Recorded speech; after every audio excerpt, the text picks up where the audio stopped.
اسلام آباد میں پاک فوج کے دستے تعینات سیکیورٹی کی ذمہ داریاں سنبھال لی۔ امن و امان برقرار رکھنے کے لیے فوج کا شہر میں گشت۔ وفاقی کابینہ نے آرٹیکل 245 کے تحت سرکولیشن سمری کے ذریعے فوج کی تعیناتی کی منظوری دی۔ فوج کو شنگھائی تعاون تنظیم اجلاس کے لیے 17 اکتوبر تک سیکیورٹی کے لیے تعینات کیا گیا۔ کسی بھی شرپسند کو امن و امان تہوبالہ کرنے کی اجازت نہیں دی جائے گی۔ وزیر داخلہ محسن نقوی کا رات گئے ڈی چوک کا دورہ، سیکیورٹی انتظامات کا جائزہ، ڈیوٹی پر تعینات پولیس اور ایف سی جوانوں کا حوصلہ بڑھایا۔ محسن نقوی نے کہا، ویل ڈن، شاباش، قوم کو آپ پر فخر ہے۔ پولیس اور ایف سی کا مورال بلند ہے۔ کسی کو ایس سی او کانفرنس سبوتاژ کرنے کی اجازت نہیں دیں گے۔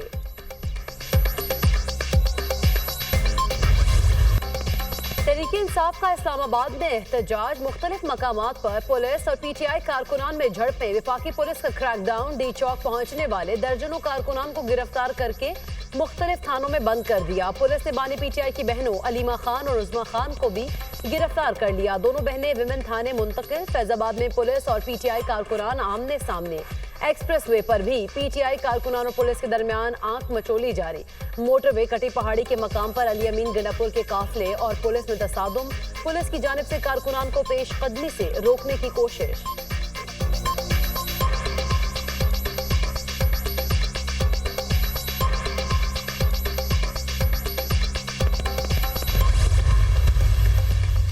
تحریک انصاف کی آج لاہور میں مینار پاکستان پر احتجاج کی کال۔ انتظامیہ مظاہرین کو روکنے کے لیے متحرک۔ مینار پاکستان کے اطراف میں کنٹینرز پہنچا دیے گئے۔ شہر کے داخلی اور خارجی راستوں کو مکمل طور پر سیل کر دیا گیا۔ گریٹر اقبال پارک جانے والے تمام راستے سیل کر دیے گئے۔ پولیس حکام۔ لاہور میں احتجاج کے پیش نظر metro bus service M you college سے شادرہ تک معطل۔ میٹرو بس سروس کو گجومتا سے ایم یو کالج تک چلایا جانے لگا۔ اورنج لائن ٹرین سروس مکمل طور پر بحال۔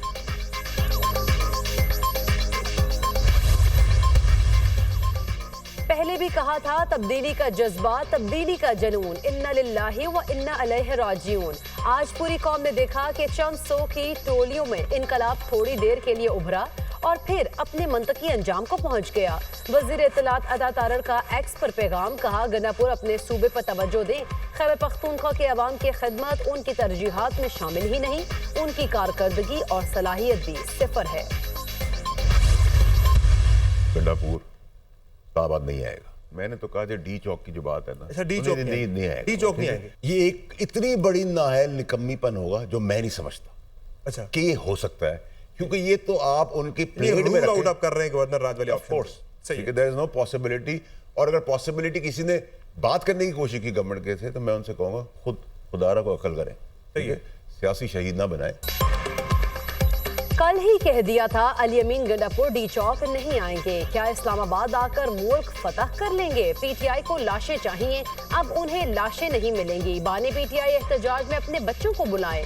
احتجاج میں عمر ایوب سمیت باقی لیڈر کدھر ہیں؟ پی ٹی آئی طوفان نہیں، پانی کا بلبلہ ہے۔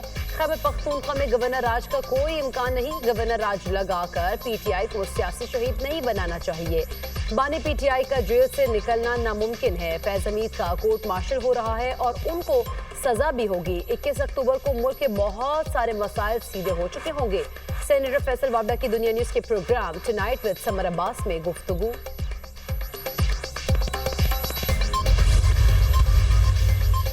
بانی پی ٹی آئی اور بشرا بی بی کے خلاف توشہ خانہ 2 کیس میں فرد جرم ایک بار پھر موخر۔ اسپیشل جج سینٹرل اسلام آباد شاہ رخ ارجمند نے سماعت بغیر کارروائی کے 8 اکتوبر تک ملتوی کر دی۔ 190 ملین پاؤنڈ ریفرنس کی سماعت بھی بغیر کارروائی کے ملتوی۔ احتساب عدالت نے سماعت 7 اکتوبر تک ملتوی کر دی۔ ریفرنس میں آج وکیل صفائی نے نیب کے آخری گواہ پر جرح کرنی تھی۔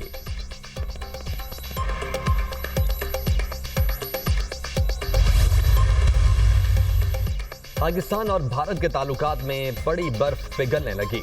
بھارتی وزیر خارجہ جے شنکر ایس سی او سمٹ میں شرکت کے لیے پاکستان آئیں گے۔ بھارتی دفتر خارجہ نے تصدیق کر دی۔ شنگھائی تعاون تنظیم کا اجلاس 15 اور 16 اکتوبر کو اسلام آباد میں ہوگا۔ صدر عظیم جے شنکر دورہ اسلام آباد میں بھارتی وفد کی قیادت کریں گے۔ بھارت کی کسی بھی اعلیٰ شخصیت کا 9 سال میں یہ پہلا دورہ پاکستان ہوگا۔ پاکستان نے بھارت کو ایس سی او سربراہان سمٹ میں شرکت کے لیے دعوت نامہ بھیجا تھا۔ گزشتہ سال بلاول بھٹو نے بطور وزیر خارجہ بھارت میں ہونے والے شنگھائی تعاون تنظیم کے وزرائے خارجہ اجلاس میں شرکت کی تھی۔ بلاول بھٹو 12 سال میں بھارت کا دورہ کرنے والے پہلے پاکستانی وزیر خارجہ تھے۔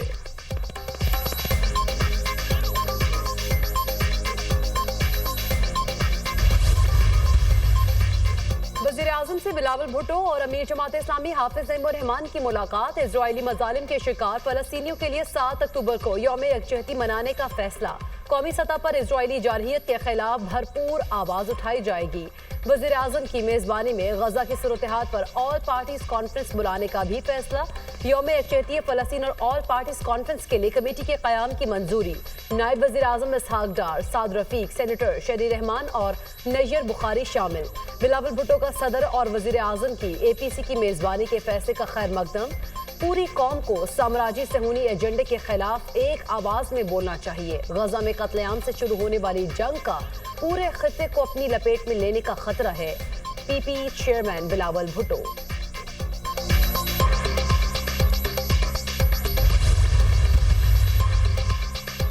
اسرائیل کے جنوبی اور شمالی لبنان میں خوفناک فضائی حملے۔ بیروت ایئرپورٹ کے قریب بمباری میں القسام بریگیڈز کے رہنما سعید عطا اللہ خاندان کے 3 افراد سمیت شہید، درجنوں افراد زخمی۔ اسرائیلی جارحیت سے شہید ہونے والے افراد کی تعداد 2000 سے تجاوز کر گئی۔ حملوں میں 261 خواتین اور 127 بچے لقمہ اجل بنے۔ 9526 افراد شدید زخمی ہو چکے۔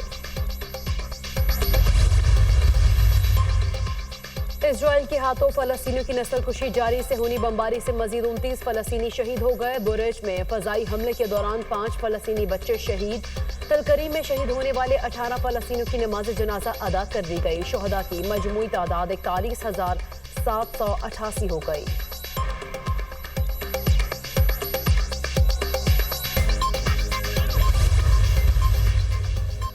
ایران پر مزید پابندیاں لگانے کا سوچ رہے ہیں۔ اسرائیل نے ابھی ایران کو جواب دینے کا فیصلہ نہیں کیا۔ امریکہ نے ایران میں تیل کی تنصیبات پر اسرائیلی حملوں کی مخالفت کر دی۔ صدر جو بائیڈن کا کہنا ہے کہ ایران میں تیل کی تنصیبات پر حملوں کے حق میں نہیں ہوں۔ میں اسرائیل میں ہوتا تو حملے کے لیے متبادل ٹارگٹ تلاش کرتا۔ اسرائیلی حکام نے ابھی کوئی فیصلہ نہیں کیا کہ ایران کو میزائل حملوں کا جواب کیسے دینا ہے۔ امریکی صدر جو بائیڈن کی واشنگٹن میں پریس بریفنگ۔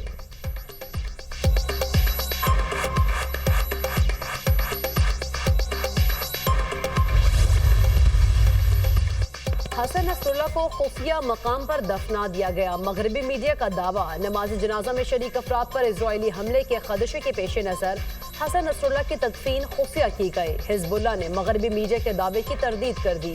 حسن نصر اللہ کی تدفین سے متعلق جھوٹی خبریں پھیلائی گئی۔ حزب اللہ حکام۔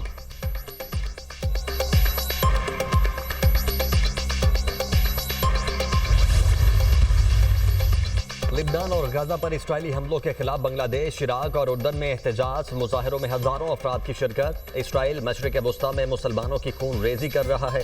مظاہرین کا عالمی قوتوں سے فلسطین اور لبنان پر حملے بند کروانے کا مطالبہ۔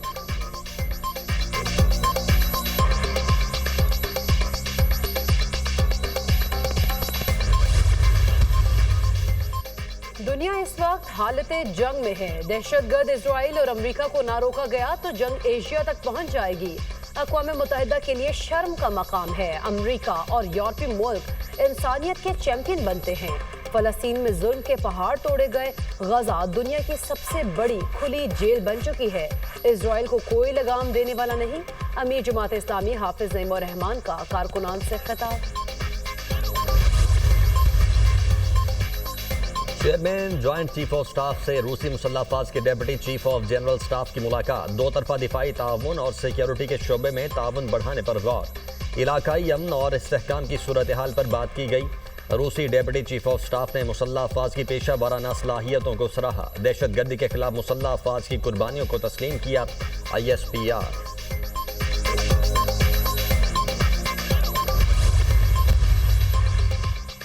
سابق وفاقی وزیر فواد چودھری کی عبوری ضمانت میں 28 اکتوبر تک توسیع۔ انسداد دہشت گردی عدالت لاہور نے فواد چودھری کی 1 روزہ حاضری معافی کی درخواست منظور کر لی۔ فواد چودھری پر شیرپاؤ پل پر جلاؤ گھیراؤ سمیت 5 مقدمات درج ہیں۔